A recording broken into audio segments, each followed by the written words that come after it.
60 రోజుల్లో మీతో ఇంగ్లీష్ అద్భుతంగా మాట్లాడిస్తాం. వెంటనే కాల్ చేసి జాయిన్ అవ్వండి. నమస్తే, welcome back to Suman TV. నేను మీ సంజయ్. ఈరోజు మనతో పాటు ఉన్నారు the mentor and the author Vivek Chandra గారు. సార్తో మాట్లాడి కొన్ని విషయాలు తెలుసుకుందాం. నమస్తే సార్. నమస్తే అండి. సార్, ఈ మధ్య ఉన్న పిల్లల్లో చూసుకుంటే మెమరీ పవర్ అనేది తగ్గిపోతూ ఉన్నది.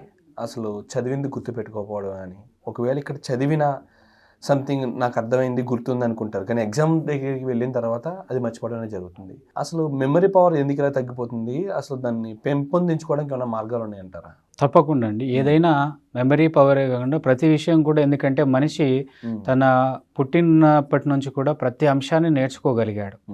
ఓకే, ప్రతి విషయాన్ని కూడా రాతి యుగం నుంచి రాకెట్ యుగం వరకు తీసుకున్నా కూడా అవన్నీ కూడా ఏంటి, మార్పు వల్ల, నేర్చుకోవటం వల్ల జరిగిన అద్భుతాలు. మెమరీకి సంబంధించిన అంశాలు కూడా, మెమరీ అనేది కొంతమంది వాడుతూ ఉంటారు, I have a bad memory, good memory అని. Memory bad memory, good memory అంటూ ఏమీ ఉండదండి. ఇది only trained memory, untrained memory అనేది ఉంటుంది. జ్ఞాపక శక్తి అనేది ట్రైన్డ్ మెమరీ, అన్ట్రైన్డ్ మెమరీ అంటుంది. అయితే గుడ్ న్యూస్ ఏంటంటే సంజయ్, మీరు ఒక విషయం గుర్తుపెట్టుకోండి. ఈరోజు విద్యార్థుల్లో మ్యాక్సిమం అందరి విద్యార్థుల్లో, యువతలో మెమరీ ప్రాబ్లం సాధారణంగా ఉండదు అంత ఈజీగా. మెమరీ ప్రాబ్లం ఉండదు, వాళ్ళ యొక్క ప్రియారిటీ మారి ఉంటుంది. వాళ్ళ యొక్క ప్రియారిటీ మారి ఉంటుంది. మీరు బాగా అబ్జర్వ్ చేయండి, మెమరీ ఎక్కడ ఇబ్బంది అవుతుంది? చదువు దగ్గరికి వచ్చేసరికి మెమరీ ప్రాబ్లం వస్తుంది. మీకు నచ్చిన మూవీ సూపర్ స్టార్, మీకు నచ్చిన హీరో సాంగ్ కానీ, డైలాగ్ కానీ, అలా మూవీ చూసేసి ఇలా 3 సంవత్సరాల తర్వాత కానీ 4 సంవత్సరాల తర్వాత అయినా మీరు చెప్పగలుగుతున్నారు. అంటే మెమరీ ప్రాబ్లం ఉన్నట్టా లేనట్టా? ప్రియారిటీ మారింది, మీరు ఇన్పుట్స్ ఇచ్చే మార్గం మారింది. మెమరీ అనేది ఏంటంటే, మీరు మనకు అందుకే 5 సెన్సరీ ఆర్గాన్స్, పంచేంద్రియాలు అంటాం.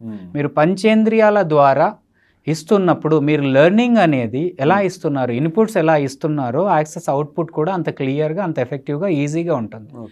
లెర్నింగ్ అనేసరికి మీరు ఇష్టం వచ్చినట్టుగా ఇస్తున్నారు. మూవీ మాత్రం అలా మాంతో నోరు తెరుచుకొని కళ్ళు కూడా రెప్పార్చకుండా చూసేస్తున్నారంటే 5 సెన్సరీ ఆర్గాన్స్ని అక్కడ అప్లై చేసి ఎంజాయ్ చేస్తున్నారు మూవీ. ఎగ్జాక్ట్లీ, అక్కడ ఒక క్యూరియాసిటీ అనేది కనిపిస్తుంది. ఏం జరుగుతుంది ఈ మూవీలో, ఎంటర్టైన్మెంట్లో సంథింగ్ మన ఎడ్యుకేషన్ ఆ క్యూరియాసిటీ కనిపించట్లేదు. చదువులో ఆ క్యూరియాసిటీ కావచ్చు, అంటే అక్కడ కళ్ళు వాడారు, చెవులు వాడారు. ఓకే, అదేవిధంగా ఫిజికల్గా కూడా మీరు ఇన్వాల్వ్ అయ్యారు. Anything you want to remember, anything you want to remember forever. ఏ అంశంలో అయితే నేర్చుకునేటప్పుడు మనం ఫిజికల్గా, మెంటల్గా మనం ఇన్వాల్వ్ అవుతామో ఆ అంశాన్ని మీరు మర్చిపోరండి. ఓకే ఓకే, ఫిజికల్లీ అందుకే practical education, practical training, practical teaching methodologies అవసరము అంటున్నారు ఈ రోజుల్లో. అయితే మీ అందరి కోసము ఎవరైతే మెమరీ ప్రాబ్లం ఉంది అనుకుంటున్నారో, నేను ఒక మెమరీ ప్రాబ్లం కోసం ఒక 6 సింపుల్గా, ఒక 6 చిట్కాస్ సింపుల్గా, ఒక 6 టిప్స్ చెప్తాను. అబ్జర్వ్ చేయండి. మై డియర్ ఫ్రెండ్స్, ఎవరైతే ఈ వీడియో చూస్తున్నారో, టిప్స్ అనగానే ఏదో అనుకోకండి. అబ్జర్వేషన్ చాలా ఇంపార్టెంట్. మెమరీ అనే ఒక వర్డ్ తీసుకోండి. ఆల్రెడీ మీకు ఈ పాటికి అలవాటు అయిపోయి ఉంటుంది. ఎవరైతే నా వీడియోస్ చూస్తున్నారో, ఏ వర్డ్ అయినా ఇలానే రాయటమే కాకుండా అప్పుడప్పుడు ఇలా రాయండి అంటూ ఉన్నాను. ఓకేనా? మెమరీ అనే వర్డ్ని మీరు అబ్జర్వ్ చేయండి, ఇలా రాయండి ఒకసారి. ఓకే, ఎన్ని లెటర్స్ ఉన్నాయి అబ్జర్వ్ చేయండి. నేను ఎన్ని టిప్స్ చెప్తాను? 6. మీ మెమరీని పెంచుకోవటానికి, జ్ఞాపక శక్తిని పెంచుకోవటానికి 6 టిప్స్. టిప్ నెంబర్ 1, నేర్చుకునేటప్పుడు నిమోనిక్స్ అంటాం. First it starts with M. Mnemonics అంటాం. అంటే నిమోనిక్స్ అంటే అందులో డిఫరెంట్ స్టైల్స్ ఉంటాయి, డిఫరెంట్ ప్యాటర్న్స్ ఉంటాయి. అన్నీ అవసరం లేదు. వాటిల్లో నీకు ఈజీగా గుర్తున్నది ఏదో ఒక ప్యాటర్న్, ఏ ప్యాటర్న్ నీకు ఈజీగా ఉంటుందో ఆ ప్యాటర్న్ని నువ్వు సెలెక్ట్ చేసుకొని దాని ద్వారా నీ సిలబస్ను చదవటం. ఎగ్జాంపుల్, మనం ఇంగ్లీష్ కంజంక్షన్స్ అనే టాపిక్ డిస్కస్ చేసేటప్పుడు ఫ్యాన్ బాయ్స్ అంటాం. ఫ్యాన్ బాయ్స్ అనేది ఒక నిమోనిక్. అంటే ఏంటి? The first letters of the every word will becomes another catchy word.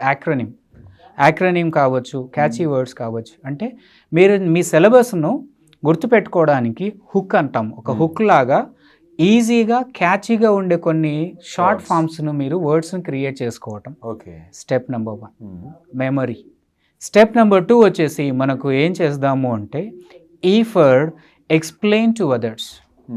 My dear young friends, మీరు ఎక్స్ప్లెయిన్ టు అదర్స్ అన్నప్పుడు చాలామంది మీరు ఏం చేస్తుంటారు అబ్జర్వ్ చేయండి. బ్లా బ్లా బ్లా బ్లా చదివేసి, ఒరే నాకు వచ్చింది నేను నీకు చెప్తాను, నువ్వు నాకు చెప్పు.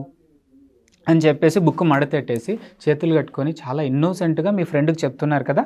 ఎగ్జాక్ట్లీ ఏం చెప్తారంటే అక్కడ చదివిని చెప్తారు, కానీ దాని నుంచి వాడికి ఏం అర్థమైందో చెప్పరు. సో ఇప్పుడు నేను మీకు ఒక పాయింట్ చెప్తాను చూడండి.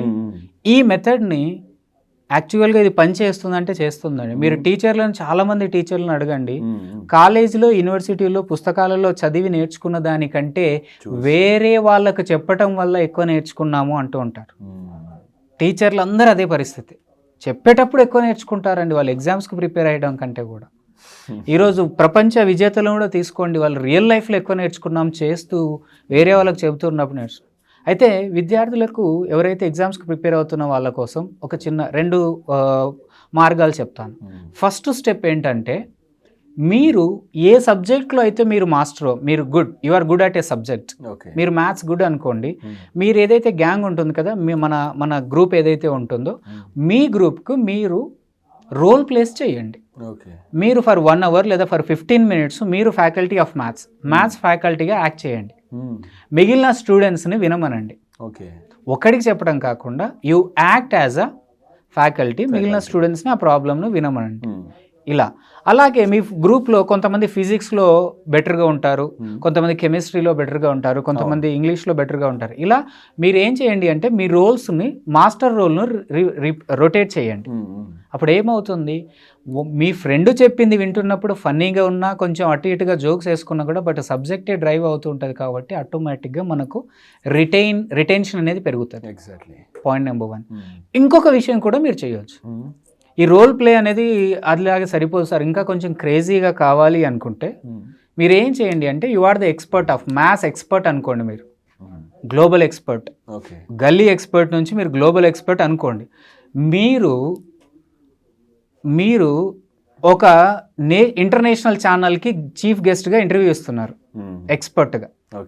మీరు ఏం చేయండి, యాంకర్ మీ ఫ్రెండ్స్లో ఒక వ్యక్తిని, ఏవైతే డౌట్స్ ఉన్నాయో ఆ వ్యక్తిని మిమ్మల్ని ఇంటర్వ్యూ చేయమనండి. ఇప్పుడు మనం 10th ఇంగ్లీష్ టెక్స్ట్ బుక్ తీసుకుంటే వంగరి మత్తాయి అని ఉంటుంది, ఎన్హెచ్కే రేడియో అని చెప్పేసి ఉంటుంది, ఇంటర్వ్యూ చేయటం. మీరు ఏం చేయండి, guest expert, subject expert role మీరు తీసుకోండి, మీ ఫ్రెండ్స్లో ఒకరిని యాంకర్ రోల్ ప్లే చేసి ఆ సబ్జెక్ట్కి సంబంధించిన అంశాలను క్వశ్చన్స్ అడగమని చెప్పండి. Question and answer. ఆటోమేటిక్గా ఈ క్వశ్చన్స్కి మీరు ఆన్సర్ చేయాల్సి ఉండటం వల్ల ఫస్ట్ మీ మీద కొంచెం ప్రెజర్ పెరిగి నేర్చుకుంటారు. ఇలా ఆన్సర్ చెప్పటం వల్ల మీకు గుర్తుంటుంది, విన్న వాళ్ళకు గుర్తుంటే మిగిలిన 4, 2 ఒకరు ఎక్స్పర్ట్, ఒకరు యాంకరు, మిగిలిన 4 ఎవరైతే మీ గ్రూప్ ఉన్నారో వాళ్ళని ఆడియన్స్ రోల్ ప్లే చేయమండి. మళ్ళీ దీన్ని రొటేట్ చేయటం ఎవరెవరి సబ్జెక్ట్స్కి వాళ్ళు. సో ఈ విధంగా ఈ ఫర్ ఎక్స్ప్లెయిన్ టు అదర్స్ అండి. ఈ for explain to others. Next M వచ్చేసి make mind maps. Mind mapping అంటాం, మైండ్లో మ్యాప్ చేసుకోవటం. నేను మీకు మైండ్లో మ్యాప్ చేసుకోవటం అంటే గ్రాఫ్స్ కావచ్చు, చార్ట్స్ కావచ్చు, పిక్టోరియల్ మెమరీకి సంబంధించిన విషయం. అగైన్ పిక్టోరియల్ మెమరీని ఎంసైజ్. అదేవిధంగా మూవీస్ ఆఫ్ మైండ్ అంటాను నేను. షార్ట్ ఫిలిమ్స్ అంటే ఈజీ అర్థమవుతుందేమో, మూవీస్ ఆఫ్ మైండ్. నేనేమంటానంటే ఒక్కొక్క సబ్జెక్ట్కి కానీ, ఒక యూనిట్కి కానీ, ఒక చాప్టర్కి కానీ మీరు ఒక షార్ట్ ఫిలిం లాగా మైండ్లో మ్యాప్ చేసుకోండి, ప్రోగ్రామింగ్ చేయండి. ఎన్ని క్యారెక్టర్స్ ఉన్నాయి, ఎంత సిలబస్ ఉంది, ఏ సీనరీ ఉంది, ఏ బ్యాక్గ్రౌండ్ ఉంది, మొత్తం ఒక షార్ట్ ఫిలిం క్రియేట్ చేసుకొని దాన్ని అప్పుడప్పుడు చూస్తూ కూర్చోండి. మీకు ఈజీగా అనిపిస్తూ ఉంది, ప్లస్ గుర్తుండిపోతుంది. అందుకే ఇందాక చెప్పుకున్నాం మనం మెమరీలో టైప్స్ ఆఫ్ మెమరీ అలా అనుకున్నా కూడా పిక్టోరియల్ మెమరీని యాక్టివేట్ చేయండి. ఆ picture is equal to 1000 words. మీరు నోట్స్ ప్రిపేర్ చేసుకున్నప్పుడు క్రేజీగా, ఫన్నీగా మీరు చూడండి, కొన్ని బుక్స్ క్రేజీగా, ఫన్నీగా ఉన్న బుక్స్ హైలైట్ అవుతూ ఉంటాయి, మన అటెన్షన్ని గ్రాప్ చేస్తాయి. మీ సబ్జెక్ట్లో ఏవైతే పిక్చర్స్ టెక్స్ట్ ఫార్మాట్ని కాకుండా పిక్చర్ ఫార్మాట్కి వెళ్ళిపోండి, ఒక షేప్ ఇవ్వండి, ఒక చార్ట్ రూపంలోకి మార్చండి. ఈ విధంగా మార్చడం వల్ల ఆబ్వియస్గా మన మైండ్లో మ్యాప్స్ అనేవి క్రియేట్ మైండ్ మ్యాపింగ్ అనేది దాని మీద మనం ఎక్సర్సైజ్ చేసుకోవటం వల్ల మనకు. అదేవిధంగా ఓకి వెళ్ళిపోతే ఆర్గనైజ్ షార్ట్. లెంతీగా ఉన్న అంశాలన్నీ కరెక్ట్గా చిన్న చిన్న పార్ట్స్గా ఆర్గనైజ్ చేసుకోండి. చిన్న చిన్నగా పార్ట్స్గా. ఆర్గనైజ్ అంటే నేను ఒక ఎగ్జాంపుల్ చెప్తానండి. ఎగ్జాంపుల్ ఏంటంటే బుక్స్ని కలెక్ట్ చేసుకోవటం. వన్ ఆఫ్ నా వీడియోస్లో చెప్పి ఉంటాను. ఒక రూమ్లో బుక్స్ అని అలా పోసేసి ఒక బుక్ తెచ్చుకో అన్నప్పుడు ఎలా ఉంటుంది, లేదు అంటే డిఫరెంట్ ట్రాక్స్లో అరేంజ్ చేసి సబ్జెక్ట్ వైజ్ ఆర్గనైజ్ చేసుకుంటే ఒక బుక్ తీసుకోవడానికి ఎంత టైం పడుతుంది అనేది మన ఒక వీడియోస్లో చెప్పి ఉంటాను. అదొకటి. అలా కాకపోతే ఇంకోటి కూడా, మీరు ఆర్గనైజ్ అనేది ఎలా ఉండాలి అంటే ఒక లెంతీ సబ్జెక్ట్ ఇంట్రెస్ట్ పోవడానికి రీజన్స్ ఏంటి అంటే అది పెద్దగా ఉందని భయపడటం. దాన్ని చిన్న చిన్న భాగాలుగా ఆర్గనైజ్ చేసుకోండి. ఒక విషయం చెప్పండి నాకు, సంజయ్ గారు, బర్త్డే సెలబ్రేషన్ చేస్తున్నప్పుడు ఎవరన్నా అమాంతం ఆ కేక్ని ఇలా తినేవాళ్ళు ఉన్నారు? లేదు. చాలా నాజూగ్గా, అవసరమైతే ఎంతమంది గెస్ట్లు వచ్చారు కౌంట్ చేసి ఎన్ని పీసులు కావాలి చిన్న చిన్న పీసెస్గా చేసి చేస్తాం. ఒక ఆర్గనైజర్గా. అవునా? అంటే ఏంటి, ఆ కేక్ను చిన్న చిన్న పార్ట్స్గా కట్ చేసాం. మీ సిలబస్ను ఏదైతే గుర్తించుకోవాలో ఒక చైన్ లాగా, చైన్ ఏమో పెద్దగా ఉంటుంది కానీ వాటి యొక్క హుక్స్ మాత్రం అన్ని చిన్న చిన్నవి. Then it became a chain. అలా మీ యొక్క చదవాల్సిన అంశాన్ని చిన్న చిన్న అంశాలుగా పార్ట్స్గా ఆర్గనైజ్ చేసుకోవటం అనేది అమేజింగ్ అండి. నెక్స్ట్ వచ్చేసి repeat regularly. Revision, repeat, read and revise regularly. Or for read and revise regularly. ఏదైతే మీరు గత సోమవారం నేర్చుకున్నారో ఆ రోజు రాత్రి పడుకునే ముందు చేయగలగాలి, రిపీట్ చేయగలగాలి, రివిజన్ చేసుకోగలగాలి మైండ్లో లేదా పేపర్ మీద అయినా మెటీరియల్లో అయినా. అది మండే నైటే కాదండి, సాటర్డే నైట్, ఆ వీక్ అంతా కూడా మీరు రివిజన్ చేయగలగాలి. ఆ వీక్ అంతా కూడా రివిజన్ చేయగలగాలి. మెమరీలో లాస్ట్ అక్షరం వై కదా, యువర్ పర్సనల్ లెర్నింగ్ మెథడాలజీ అనేది మీరు డెవలప్ చేసుకోవాలి. ప్రతి ఒక్క స్టూడెంట్కి, ప్రతి ఒక్క వ్యక్తికి మీ యొక్క డామినేటింగ్ లెర్నింగ్ స్టైల్ అనేది ఉంటుంది. లెర్నింగ్ స్టైల్స్ అనేది ఇంకో కాన్సెప్ట్ ఏదో ఒక వీడియోలో కవర్ చేసి ఉంటాం, చూస్తే మనము. మీ యొక్క your own memory methodology, your own study learning style అనేది ఒకటి ఉంటుంది. దాన్ని, ఆ పద్ధతులను పాటించడం వల్ల మీరు గుర్తుంచుకోవడానికి చాలా ఆస్కారం ఉంది. మెమరీ ఏదైతే మర్చిపోతున్నాం అనేది ఉందో కేవలం ఒక కాజు, ఒక భ్రమ మాత్రమే, అదొక సాకు మాత్రమే. ఎవ్వరికీ మెమరీ ప్రాబ్లం మ్యాక్సిమం ఉండదండి, ఏదో ఒక హెల్త్ ఇష్యూస్ ఉన్న అబ్నార్మల్ కేసులు తప్పితే. So memory, 6 tips for memory. The number 1 is mnemonics, E for explain to others, next one is mind mapping, and the next O for organize, R for read, revise repeatedly, Y for your own remembering or learning methodology. ఈ 6 tips పాటించండి, apply చేయండి, ఖచ్చితంగా మీ మెమరీని మీరు improve చేసుకోవచ్చు. Absolutely sir. Thank you sir. Thank you very much sir. Thank you Sanjay.